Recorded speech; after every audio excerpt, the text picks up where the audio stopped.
Thank you, Ron, and thank you so much, Angelbeats, for putting this event together. Just want to also thank, especially all of our guests online. Sounds like we've got a nice full room there too in New York City. I'm sorry I can't be there in person. I usually really enjoy going into that office and seeing my colleagues there. Um, so I'm going to go through a bunch of things this morning. I'm going to really focus on Ignite and a lot of the technologies, capabilities, as well as some of the innovations and improvements we made to even things that are related to less feature functionality, but things like bug bounty and those sorts of things that were announced in Ignite. Ignite happened over a course of like a week. So it was an overwhelming amount of information shared during that time. I think during that time, I've been with Microsoft for about 7 years now. And I think this Ignite particularly had more to share around cyber than any other one that I've ever participated in. As you all know, Microsoft, we announced a lot of our new features, capabilities during large, events like Blue Hat. I don't know if you're familiar with Blue Hat, but that's another great one. RSA, obviously, right around the corner in the spring, we'll have another whole bunch of innovations being, released there. And then obviously Ignite usually happens around the fall. In this case, it occurred during November 18th to the 21st. And there was so much announced there that we kind of wrote a book. It's called the Microsoft Ignite 2024 Book of News. The link's right there in my opening slide. And so once you guys get back from the holidays and you kind of clear from the holiday fog, that's a great reference to go into. And Ron does a great job with sharing all the slides and making sure everyone has all the information at the end of these things, and it will continue to be available to you. Another great resource that I want to point out before I start digging into the weeds a little bit on specific features and functions is that we have this massive amount of data and available to you here, which basically summarizes all the cyber capabilities that were announced. So this all has all the links to that. Let me actually make sure you guys can see this slide. So I'm going to focus today on really the ones that have been mostly impactful in the cyber community. And that, of course, is around our our security copilot enhancements. Now, Julie and Matt really focused on the security for Copilot for Purview. So as you can see, that's in the list there. So there's a whole bunch of different key announcements that landed. And there were not just within security, teams, business intelligence, operations, GitHub. Like I said, we're focused on security. So they really went really deep on enhancing our threat detection and response through copilots. Copilot helps security teams be a lot more proactive by reasoning over real-time data and threat signals, and that are keyed in and queued into your organizational data, along with being complemented by Microsoft's massive amounts of data as well, and what we're seeing in the wild. So this capability really allows the security teams to cut through a lot of noise, as well as identify a lot of vulnerabilities a lot more efficiently and effectively. We've also seen faster incident resolution through the use of our security copilots. Research has already shown we have one of our customers that has reduced 30% reduction in the mean time to resolution. And that was only within 3 months of post-adoption of our security copilot. So as more and more organizations lead into this, as well as we start to capture more data on our own use of it, we're going to start seeing some really amazing numbers here in terms of augmenting and automating our more of our SOC analysts' ability to respond faster and cheaper. So one of those things is I'll give an example.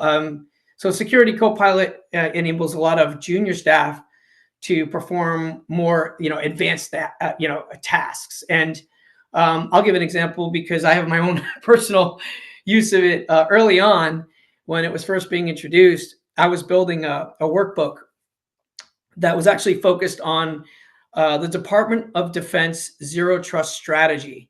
It's worth Googling if you're interested, if you're a fan of Zero Trust. Some people's eyes kind of roll when you hear this, Zero Trust, because it could be a buzzword. But the Department of Defense Zero Trust Strategy, the reason why I say it's worth Googling is because it outlines, I think it's 152 specific actions and activities that our entire Department of Defense has to configure by 2027 to secure their environments. And these span across all the Zero Trust pillars, and they really have to do with, conditional access controls that, focus on across the boards, the Zero Trust principles, verify explicitly, use least privileges, and assume breach.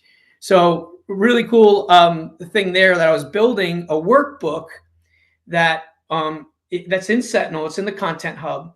And as I was building this thing out, I'm terrible at KQL.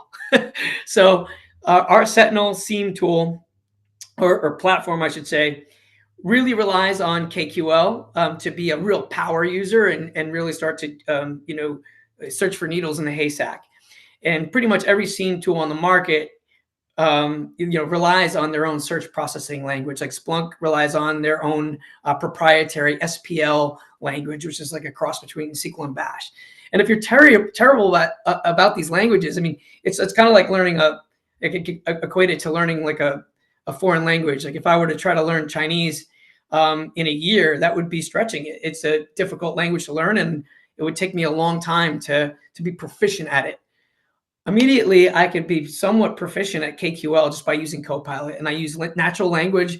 One of the dashboards, for example, in that, I was like, hey, Copilot, make me a dashboard that pulls all of my devices used in my organization, and I want them separated by operating system, and make it a pie chart.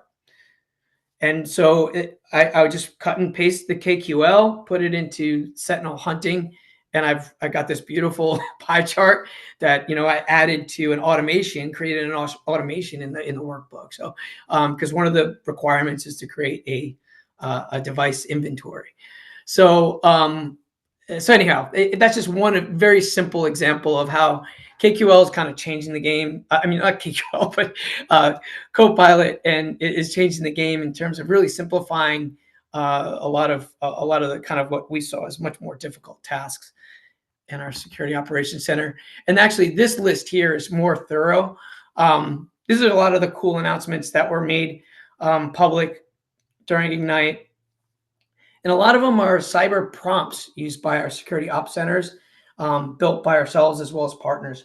So I won't go into I'm not going to read through all these, but as you can see, there's a bunch of really awesome examples of how Security Copilot has really, impacted and improved areas in the cyber industry in general, as well as, the hygiene for our own company, as well as our customers. All right. Let's see. Okay, yeah, exposure management. There was a bunch of I chose this topic because there was a bunch of really neat topics announced around exposure management. One of the things in the chat window that came out was third-party connectors with our copilots and in general. I'll show some of those in the next slide, but we've really improved some of the attack surface management.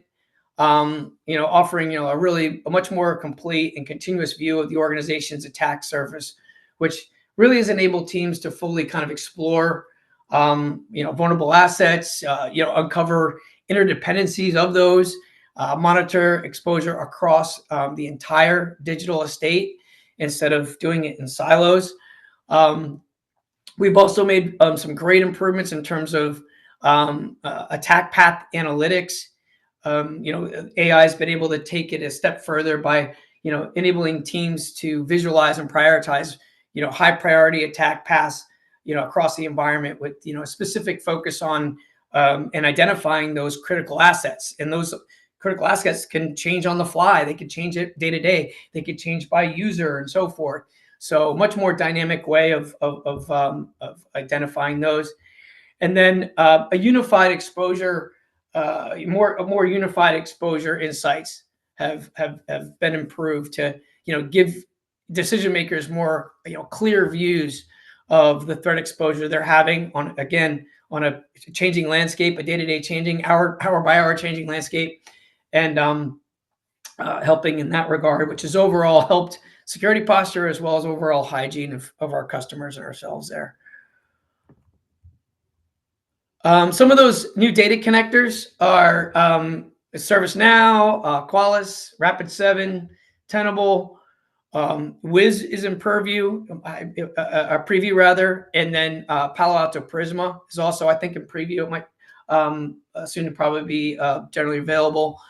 Data connectors, basically at the end of the day, they're helping normalize the exposure graph, and really, and the connectors provide they also provide the relationships, and they're mapped with our technologies. It enhances inventory, right? I spoke about inventory a little bit in my example, but inventory comes from multiple different technologies. So having a ground truth inventory of what you need to be protecting and prioritizing those is becoming more of a reality now. It's also revealing new attack paths, like insights into asset criticality, like I mentioned, and internet exposure, as well as application operational affiliation and relationships. So all this new integrated data can be visualized through the attack map tool and explored using advanced hunting, which is exciting as well. So connecting all those has been a massive priority. All right, let's see here. I think I just talked to unified that. Yep. All right, let's dig into Defender for extended detection and response, because there was a lot of new innovations around that as well.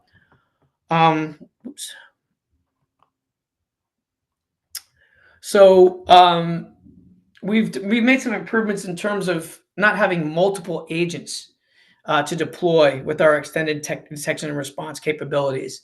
As most of you know, if any of you have already operating in an extended detection and response environment, multiple agents and tools are very hard to manage. Our SOC analysts are distracted by managing all that and not doing what they really love, which is proactive hunting and catching bad guys and protecting the environment. Well, we've been able to streamline a lot of our deployment by creating a single agent across endpoint, OT, IoT, identity, and even data loss and prevention, which is really cool.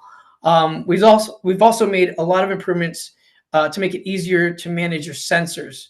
So we have automated deployments and configuration and monitoring of sensors with a few clicks, which was announced and demoed there in Ignite as well. We've improved a bunch of our safe deployment practices. For example, all solutions share the same process for delivering security updates that is grounded, and it really minimizes impacts on your end user productivity as you go through those.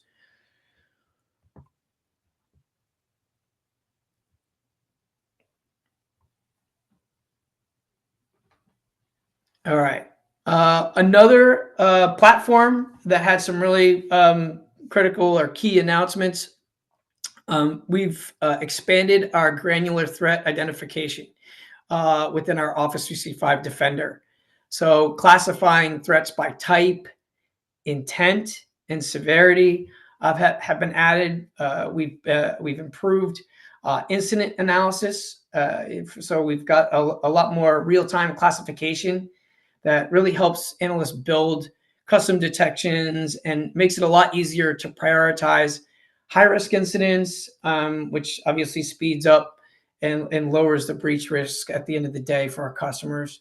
The other cool thing was we expanded our phishing threat categories. Some of the ones we saw in the wild, as well as some of the customer demand, including these categories now include payroll fraud, invoicing scams, gift cards, gift card fraud, corporate data theft, PII gathering, lure-based attacks, and I think there's also task manipulation based on what we're seeing and what we're seeing again in the wild. So some of those expanded phishing threat categories, something you could kind of check out in your own environments if you're using Defender for O365. All right, so another platform that had some key improvements. I think some of you all might be Defender for Endpoint fans. Improved capability to contain disruption of critical infrastructure.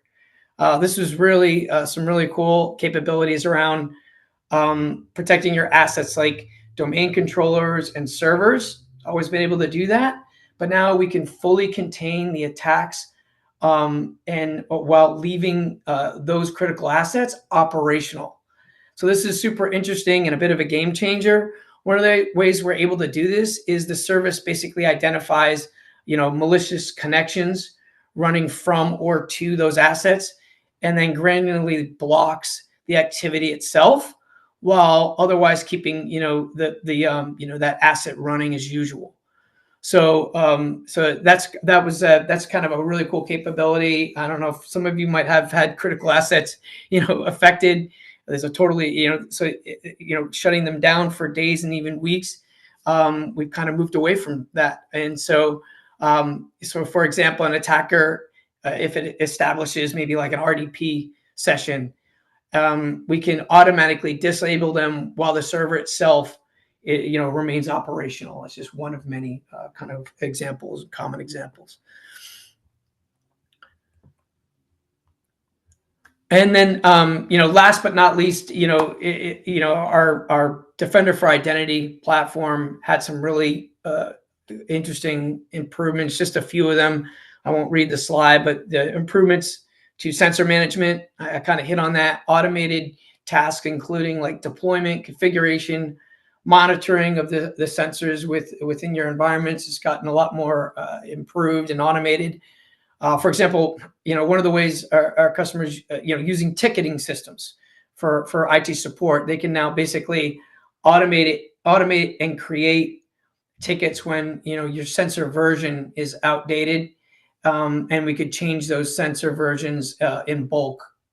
So we've got, we're trying to automate as much as we can, and those are just a few of the improvements and examples. Bug bounty program. I don't know if you all are involved in that, but interesting to learn. We've doubled down on our bug bounty awards. We've invested another $4 million in potential awards for the bug bounty program. We're providing new opportunities for the security community itself to work hand in hand with Microsoft engineers and security researchers. So we're holding events where we're doing that collaboration with the community more, and exercises. The bug bounty programs in scope are Microsoft AI, Microsoft Azure, Microsoft Identity, Microsoft M365, Microsoft Dynamics 365, as well as Power Platform. So we've kind of expanded it to a bunch of others. And then our Secure Futures initiative. So something about, real quick, that the Microsoft Secure Futures initiative is I don't know if anyone's heard of it. We talk about it constantly. It's been in the news and in on socials. It's a comprehensive effort to basically enhance cybersecurity across Microsoft products and services. We launched it in November 2023, and the initiative really focuses on 3 principles, right? Secure by design, secure by default, and secure operations. So secure by design example might be, designing and prioritizing security from beginning to end in all of our products and services. Security protections that are enabled, security by default. So some of the things you may have seen out there, We've got multi-factor authentication now enabled by default, and a bunch of other capabilities as well within our security products. Secure operations, continuous improvements on security controls and monitoring to address security and future threats. So the initiative is really structured around 6 pillars, right? Protect identities and secrets, protect tenants and isolate the production systems, protect networks, protect engineering systems, as well as monitor and detect threats, as well as accelerate response and remediation. So we're really making improvements around that. A lot of it's internal, so I got to be careful. I'm not sure, I wasn't at a lot of directly at some of the events, so I want to make sure I'm only sharing what was shared publicly.